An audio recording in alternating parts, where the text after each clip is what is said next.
Welcome. Today we will be reading Lesson 5 in the workbook. And from the text, Chapter 1, Section 1, Principles of Miracles, paragraphs 37 through 50.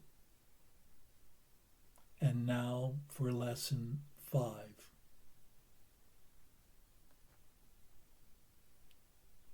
I am never upset for the reason I think. This idea, like the preceding one, can be used with any person, situation, or event you think is causing you pain. Apply it specifically to whatever you believe is the cause of your upset, using the description of the feeling in whatever term seems accurate to you. The upset may seem to be fear, worry, depression, anxiety, anger, hatred, jealousy, or any number of forms, all of which will be perceived as different. This is not true. However, until you learn that form does not matter, each form becomes a proper subject for the exercises for the day. Applying the same idea to each of them separately is the first step in ultimately recognizing they are all the same. When using the idea for today for a specific perceived cause of an upset in any form, use both the name of the form in which you see the upset and the cause which you ascribe to it. For example, I am not angry at blank for the reason I think. I am not afraid of blank for the reason I think. But again, this should not be substituted for practice periods in which you first search your mind for sources of upset in which you believe and forms of upset which you think result. In these exercises, more than in the preceding ones, you may find it hard to be indiscriminate and to avoid giving greater weight to some subjects than to others. It might help to precede the exercises with the statement, there are no small upsets. They are all equally disturbing to my peace of mind. Then examine your mind for whatever is distressing you, regardless of how much or how little you think it is doing so. You may also find yourself less willing to apply today's idea to some perceived sources of upset than to others. If this occurs, think first of this: I cannot keep this form of upset and let the others go. For the purposes of these exercises, then, I will regard them all as the same.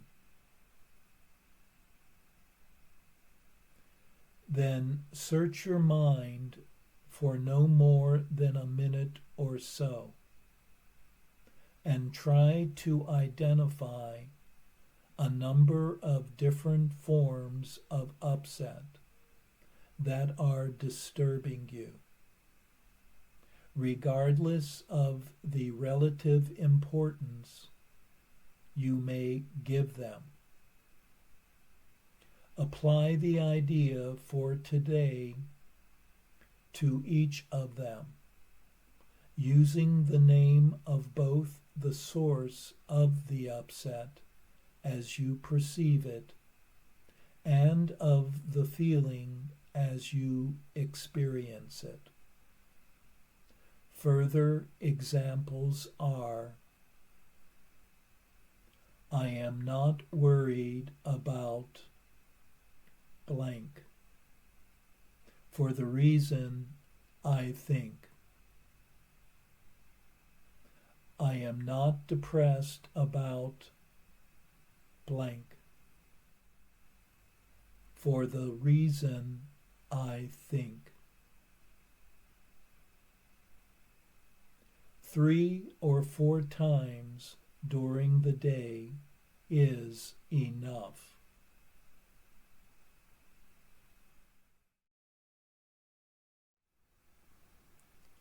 The reason one is never upset for the reason one thinks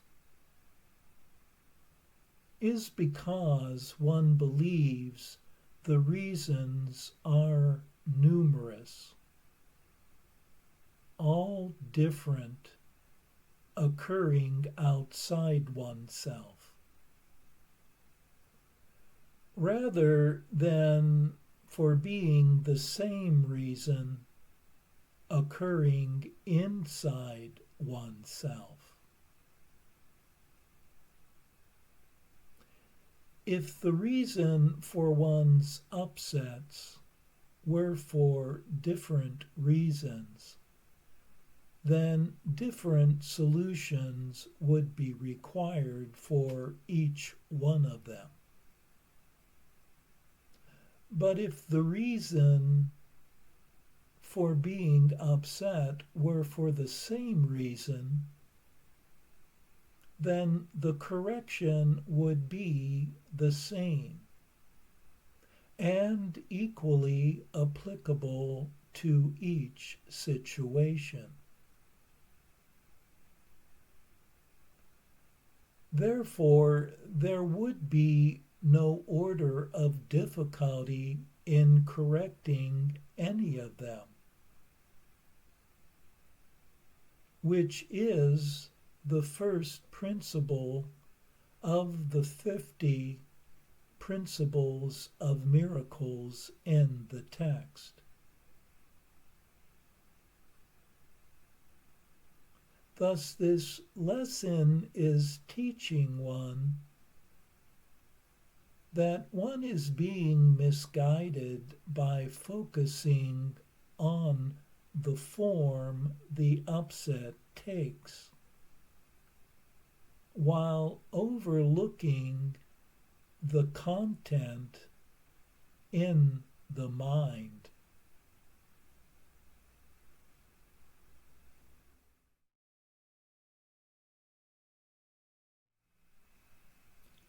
And now for our text reading for today from Chapter 1, Section 1, Principles of Miracles, paragraphs 37 through 50.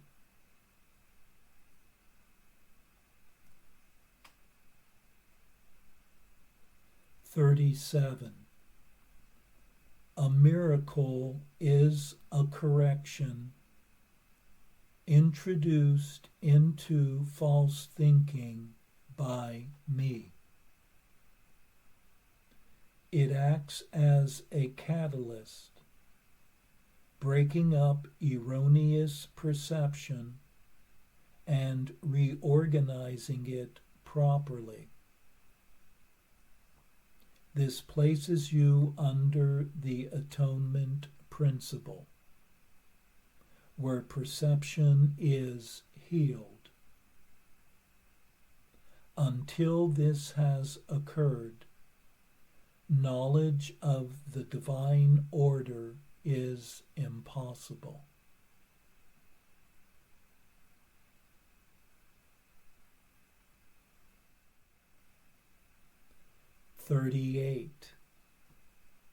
The Holy Spirit is the mechanism of miracles.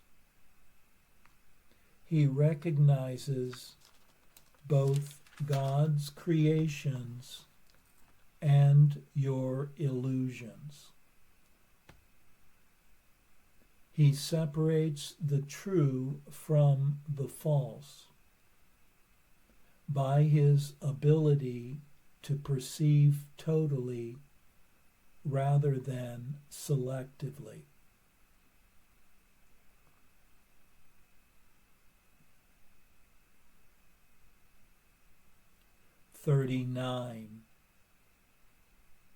The miracle dissolves error because the Holy Spirit identifies error as false or unreal. This is the same as saying that by perceiving light, darkness automatically disappears.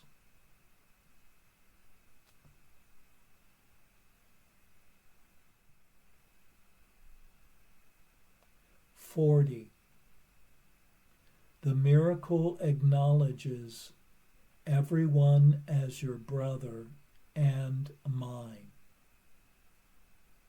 It is a way of perceiving the universal mark of God.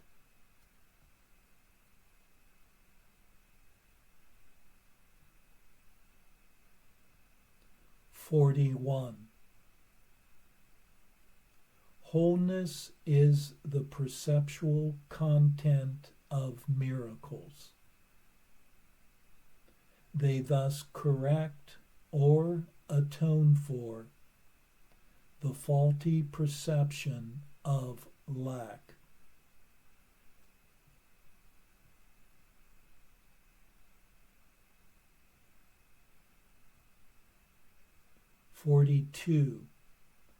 A major contribution of miracles is their strength in releasing you from your false sense of isolation, deprivation, and lack.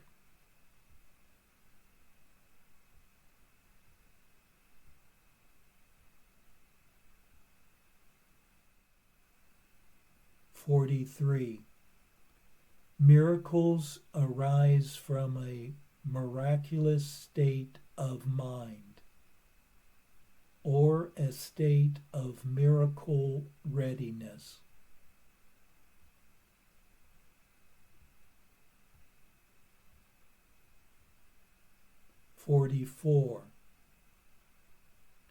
The miracle is an expression of an inner awareness of Christ and the acceptance of his atonement.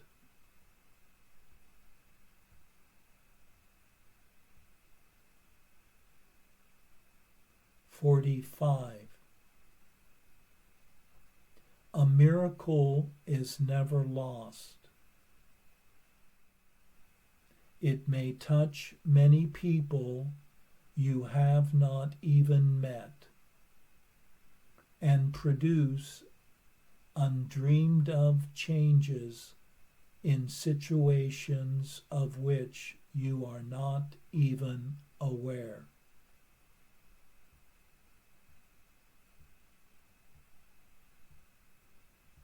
"46.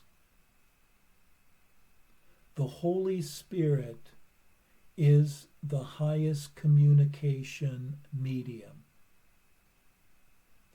Miracles do not involve this type of communication because they are temporary communication devices. When you return to your original form of communication with God by direct revelation, the need for miracles is over."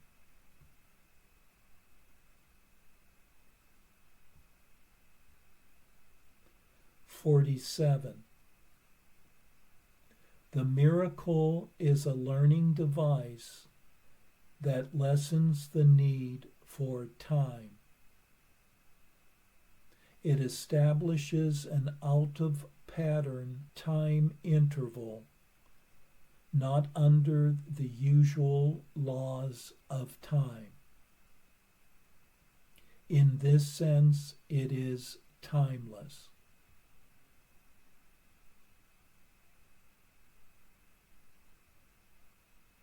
48. The miracle is the only device at your immediate disposal for controlling time. Only revelation transcends it, having nothing to do with time at all.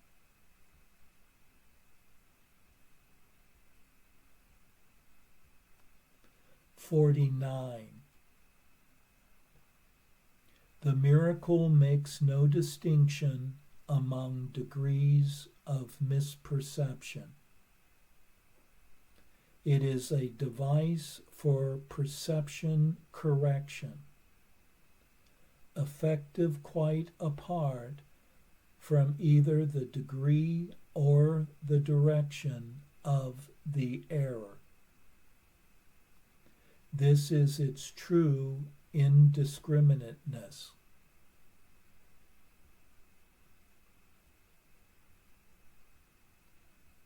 50.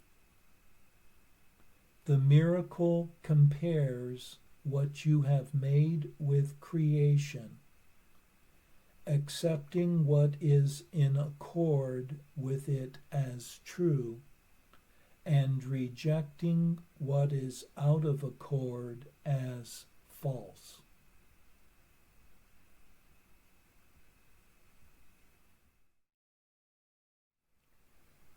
The miracle here is described as a correction of false thinking. Under the guidance of the Holy Spirit, which results in the ending of any sense of isolation, loss, or lack. Thus, the miracle separates the true from the false, and as a result, shortens the need for time in the learning process. The miracle heals erroneous perceptions brought about by false thinking and restores one's sense of wholeness. The miracle has unimaginable effects on people and situations far beyond one's own awareness, and arises from a state of miracle mindedness. And in acknowledging one's connection to all others is a universal oneness revealed.